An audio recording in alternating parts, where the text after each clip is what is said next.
Whenever I choose the candles to place under here, I usually like to make sure that there's about 1 inch space of a gap at least. If you're looking for a new candle warmer, then I think you'll love the beauty of this one because it looks so nice even if you don't have it turned on. You can use this for candles, but if you want to be able to melt your waxes, you can also use them underneath this as well. Let me zoom in closer and then I'll show you how we use this. If you prefer something a little bit darker, this does come in a black color as well. This has a real wooden base to it, and something I wanted to point out is actually this lampshade right here. You can see that it has this sort of iridescent sheen to it, and when you have this turned on, it just looks absolutely beautiful. You can make adjustments on this. The size of your candle underneath is going to be about 6 inches in total. This does have a non-slip base to it, so it doesn't matter where you set this. You don't have to worry about accidentally damaging anything. This does come with two 50-watt light bulbs, so it's nice that the company gives you an extra one. If you've never put these in before, you'll see that we have these little pegs right here, and we can tilt the lamp just like this in order to make things easier to access.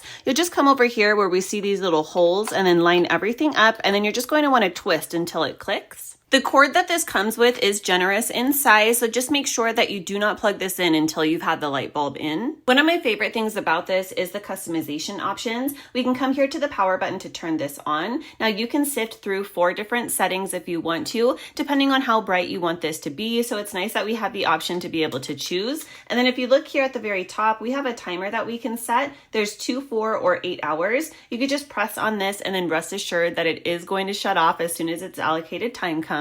Whenever I choose the candles to place under here, I usually like to make sure that there's about 1 inch space of a gap at least. So how I have it set up is typically how I like it, especially when I'm using these flat-based candles. Now you could put single, double, triple wicks, whatever you want to inside of here. This heats everything up in about 5 minutes to where you can start to smell the scent being thrown from the candle. And it's really nice to have this as an option because unlike having to light the wicks on here, we don't have to worry about any kind of soot being deposited into the air. And this also allows everything to melt very evenly. I know for me, I feel a lot more comfortable having something like this as an alternative to an open flame, especially if your house is like mine, because I have pets, or if you have kids and we don't have to worry about things being a problem. I like this a lot. I'm really glad that the company sent me this to try, and hopefully this helps.